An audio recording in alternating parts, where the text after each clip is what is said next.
લેખન.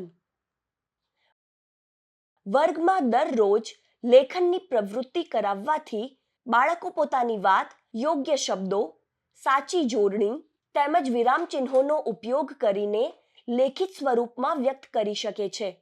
આવો જોઈએ લેખન કેવી રીતે કરવું જોઈએ.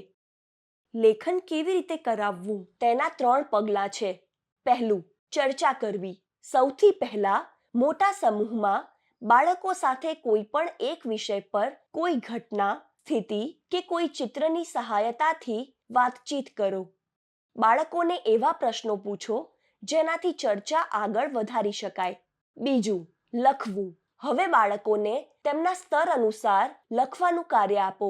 બાળકોને પોતાના મનથી વિચારવાનું, બોલવાનું, લખવાનું કે દોરવાનું કહો. વર્ગમાં જે વાતચીત થઈ છે તેને પોતાની રીતે નોટબુક કે જમીન પર લખવા માટે કહો. ત્રીજું, સમીક્ષા કરવી. બાળકો દ્વારા લખાઈ ગયા પછી તેઓને જરૂર પૂછો કે તમે શું લખ્યું અથવા બનાવ્યું છે. જે કંઈ પણ લખ્યું છે તેને બતાવવા કે વાંચીને સંભળાવવા માટે કહો. બાળકો તેને વાંચીને સંભળાવે.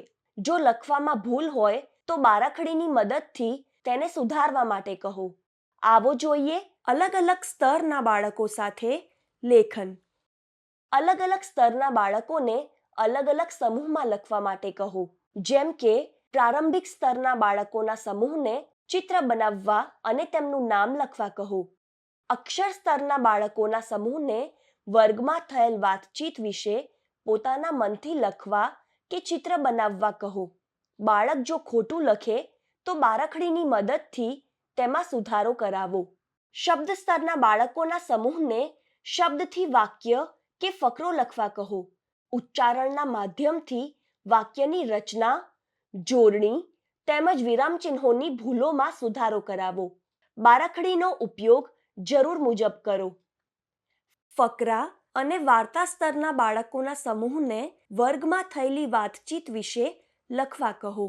કેટલાક શબ્દો આપી તેમને ફકરો કે વાર્તા લખવા પણ કહી શકાય. લખી લીધા પછી બાળકોને તેમનું લખાણ જાતે વાંચવા અને તેને સુધારવા માટે કહો.